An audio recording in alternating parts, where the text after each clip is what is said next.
morning, podcast people, and welcome to Morning Cup of Podcast. I'm your host, Studio Steve, and I'm stoked, people, to have Randall Kenneth Jones, podcast and interview extraordinaire, on the show.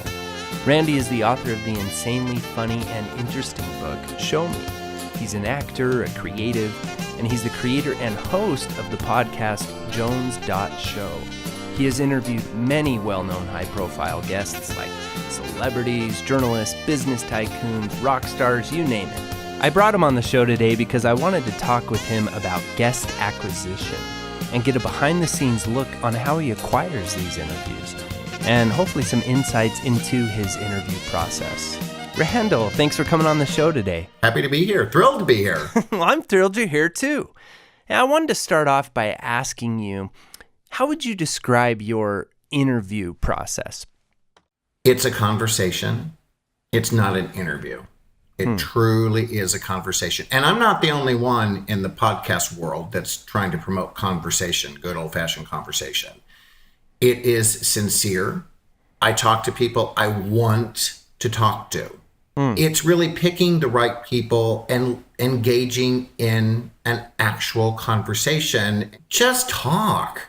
Just talk and listen. Yeah, and I think the other thing that's very notable about the Jones.Show is how fantastic it sounds from an audio standpoint. Why does it sound so good? I spend a lot of time in my car. I will jump through hoops. To be face-to-face with the person I'm talking to. I met Sam Champion from ABC News. I drove to Miami. Now that's only 2 hours, but that's still 4 hours of driving in a day. Thomas Youngblood from the metal group Camelot. Actually, my theme song, they allowed me to use one of their songs. It's Camelot with a K. They allowed me to use one of their songs as my theme song, which is great. He's 3 hours away. So when I interview him again, I'm going to be driving up to Tampa to do it. So I will jump through hoops to be face-to-face with that person because the interview is better. Yeah, it makes perfect sense. I love that you started the Jones.Show and joined the podcast community. It's such a great art form. It's tremendous. And, the fact that it's people helping people. Most of these podcasts aspire to entertain or help. I'm around a whole lot of, obviously I live in Florida. I'm young in my community. I'm around a lot of people older than me. And I'm constantly taking their phones, showing them how to find podcasts, because this is a generation raised on talk radio. Yeah. They're raised, these people are raised on talk radio. They don't even know what a podcast is.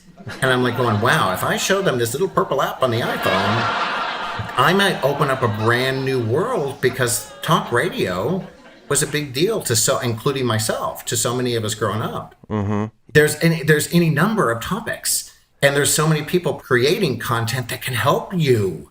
Yeah. And that I'm so proud. I'm really proud of being part of that. I say I'm proud of being one of the do-gooders. Yeah.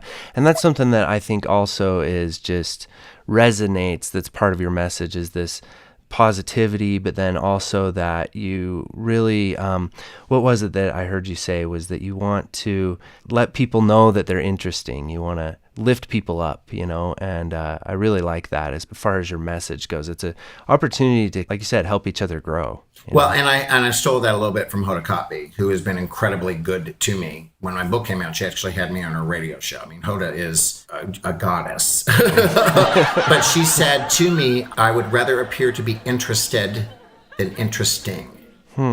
That's great. And I think that was extraordinarily good advice for me in doing what I do. And as far as my time being interviewed, Joanne LaMarca Matheson, a producer of now Hoda and Jenna, said great advice to me when I started doing interviews for the book and everything. She said, here's my best piece of advice. Say just enough. And those 3 words are with me all the time, because I talk too much. I'm way too verbose. So I'm constantly have to edit myself. But hearing Joanne say to me, say just enough, it's just great advice that helps guide me in as an interviewer and as a subject. Yeah, that's cool. Now, the one thing I really wanted to pick your brain about was guest acquisition. And, how did you go about getting these guests? Is it persistence? Is it harassment? How do you go about that? Yeah, no, it takes time and it takes patience. And no, do not harass. Absolutely do not harass. I use a site called contactanycelebrity.com. It's a membership site. Usually that will have some sort of information that will get me to a publicist, a manager, or somebody who can, even if it's not completely up to date, it usually starts a path. And I've been very successful with that path. I believe we can all ask anyone to do our show. I think a thoughtful, concise email is everything. Why would this celebrity want to talk to you on your topic? Why would this be appealing to this person? Name dropping for me was everything. And asking for referrals. Ginger Z referred me, and I don't know exactly what she did. But, magically, here I am backstage at Dancing with the Stars Live with Val Shmerkovsky, her dance partner when she was on the show. Yeah, I'm pretty sure that Val doesn't do a whole lot of podcasts. He does a lot of TV, not a whole lot of podcasts. Ginger believed enough in me and what I stood for that she obviously had a significant role in getting her friend Val to do my show. Okay. It is patience, though. You cannot overpush. My favorite story is I wanted Erin Brockovich bad. I mean, who wouldn't want the real human being behind that movie? And she was speaking in Naples, 2014-ish, 2015. And I sent an email. I waited 3 weeks. I didn't do it every day. I waited 3 weeks, sent another email. Didn't hear anything again. Went through her website, submitted a request through her website. Didn't hear anything. Almost gave up. Said, this is not meant to be. Well, my son Kevin happened to be here, and he's also a photographer. And he took a photo of me kind of looking over a piece of paper, a big piece of paper with words on the paper, sort of a dorky look over it, looking down at the words.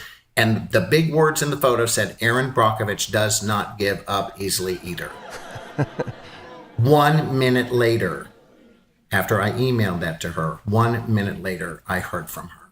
Wow. Because I did something that appealed to her sense of humor and to who she is as a human being, because she doesn't give up. And she's my very good friend to this day. Wow. I love that story. I just wish we could sit around and talk all day and I could hear more of your stories, but unfortunately we're out of time. So I'm going to have to check the link below for your website where I can get your book and hear more of your stories. Thanks again so much for coming on. Well, truly a pleasure. I love what you guys are doing. I love the format of the show. I love everything about it. And I'm truly very, very happy to be here. Well, thanks, Randy. And that's a wrap. Bye. The dog was good.